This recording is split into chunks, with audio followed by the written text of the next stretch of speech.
Сайн байцгаана уу? Энэ өдрийн мэнд төргий. За энэхүү нэвтрүүлгээрээ би Хятадд суралцахаар сонирхож буй судлаач оюутнуудаа CastVas тэтгэлэг хөтөлбөрийн талаар танилцуулмаар байна. За CastVas Fellowship хөтөлбөр нь Хятадын шинжлэх ухааны академи болон Дэлхийн шинжлэх ухааны академийн хамтарсан хөгжиж буй орнуудын судлаач оюутнуудад зориулсан тэтгэлэг хөтөлбөр юм аа. 2012 оноос хойш жил болгон 120 гаруй оюутнуудыг сонгон шалгаруулж сургалтын төлбөр, байр болон сар бүрийн стипендээр хангаж байгаа. За мөн голдуу байгалийн шинжлэх ухаан, нийгмийн шинжлэх ухааны судлаач оюутнууд зориулсан Хятадын шинжлэх ухааны академи нь ойролцоогоор 150 гаруй хүрээлэнтэй түүний төв нь Бээжин хотод байрладаг байгаа. За энэхүү тэтгэлэг хөтөлбөрт материалаа явуулахын тулд хамгийн түрүүнд юу хийх ёстой вэ гэхлээр хамгийн түрүүнд нэгдүгээрт official web хуудас болох fellowship.cast.cn хуудас руу ороод Call for Application 2019 энэ тэтгэлэг хөтөлбөрийн 2019 оны танилцуулгыг үзэх хэрэгтэй. За ингэснээр энэ тэтгэлэг хөтөлбөрт хамрагдаж болж гинөө хэсгээ шалгана. За түүний дараагаар олон улсын оюутнуудад зориулсан онлайн аппликейшнийг бүглэнэ. Ингийн тулд хамгийн түрүүнд энэ аппликейшнийг татаж аваад бүглэх байгаа.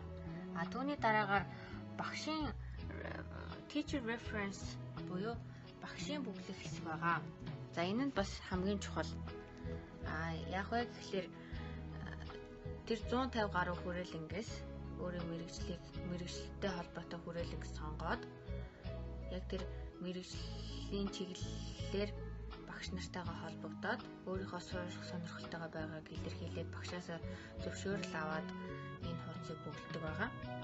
За түүний дараагаар бас зөндөө олон бүглэх материалууд байгаа. Тэрийг энэ вебсайт хуудаснаас аваад бүгдийг үнэн зөв бүглэх хэрэгтэй.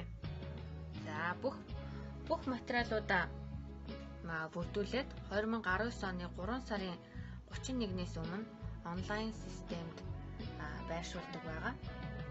Түүний дараагаар 6 сарын сүүлээр буюу 7 сарын үеэр нөгөө тэтгэлгийн хариу нь вебсайтн дээр гаргадаг. Тийм учраас вебсайтнаас шалгаж болно.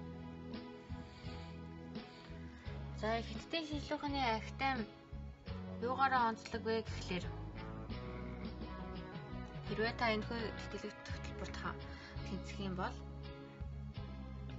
Хятадын шинжлэх ухааны академийн нэг хэсэг болон зөндөө их зүйлийг суралцах болно. Мөн гадаадын оюутнуудаас бас их зүйл суралцах байгаа.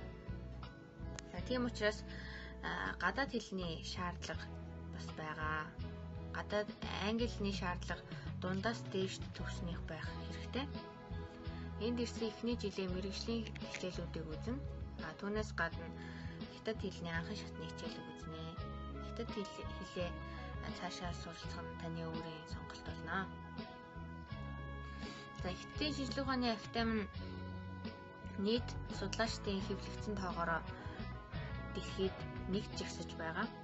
Энэ нь Америкийн Харвард, Английн Кембрижээс илүү олон оюутнуудын өгүүл хэвлэгдсэн байгаа. Энэ тэтгэлэг хөтөлбөрт амжилттай материалаа явуулаад тэнцэнэ гэж найдаж байна. Одоогоор Монголоос 30 гаруй оюутан суралцж байгаа. Тэтгэлэг хөтөлбөрийн талаар танилцуулж олон оюутнуудад хүргэх зорилготой байсан юм аа. За бүгдэнд нь амжилт хүсье. Хэрвээ энэ тэтгэлгийн талаар дэлгэрэнгүй мэдээлэл мөн асууж лавлах зүйл байвал доорх мэйл хаягаар асууж болно. За амжилт хүсье. Баярлалаа.